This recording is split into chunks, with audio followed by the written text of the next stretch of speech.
বিদেশ থেকে অবৈধভাবে মদ আনার সময় বিমানবন্দরে ধরা পড়েন দেশের জনপ্রিয় অভিনেত্রী মেহজাবিন চৌধুরী। এ সময় তার সঙ্গে ছিলেন স্বামী আদনান আল রাজীব ও চলচ্চিত্র পরিচালক শঙ্খ দাশগুপ্ত। তবে রহস্যজনক কারণে তাদের ছেড়ে দেন বিমানবন্দর কর্তৃপক্ষ। দেশের বেশ কয়েকটি গণমাধ্যমে এমন খবর প্রকাশের পর সামাজিক মাধ্যমে শুরু হয় জোর আলোচনা। মাদককাণ্ডের অভিযোগে সরাসরি মুখ না খুললেও রোববার সকালে এক ফেসবুক স্ট্যাটাসে মেহজাবিন দাবি করেন তাকে উদ্দেশ্যপ্রণোদিতভাবে টার্গেট করা হচ্ছে।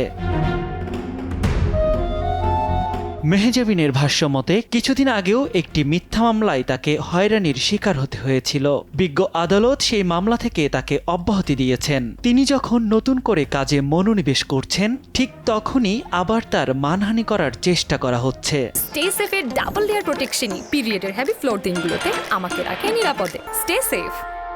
সাম্প্রতিক সময়ে আর্টিফিশিয়াল ইন্টেলিজেন্স দিয়ে তৈরি ছবি ও ভিডিওর কারণে তার মতো অনেক আর্টিস্টকে প্রায় বিব্রতকর পরিস্থিতির মুখোমুখি হতে হচ্ছে বলে জানান মেহজাবিন, যা একেবারেই কাম্য নয়। আজকাল নারীরাই সহজ টার্গেট। এর পেছনে কে বা কারা আছে তা জানা নেই অভিনেত্রীর। মেহজাবিন শুধু কাজেই ফোকাস করতে চান। এক্ষেত্রে ভক্ত অনুরাগীদের সমর্থন চেয়েছেন অভিনেত্রী। তবে তার সেই পোস্টের মন্তব্যের ঘরটি বন্ধ রাখা হয়েছে। ফলে নেটিজেনদের কেউ চাইলেই সেখানে নিজেদের মতামত জানাতে পারছেন না। নিয়াত শুভ, সময় সংবাদ, ঢাকা।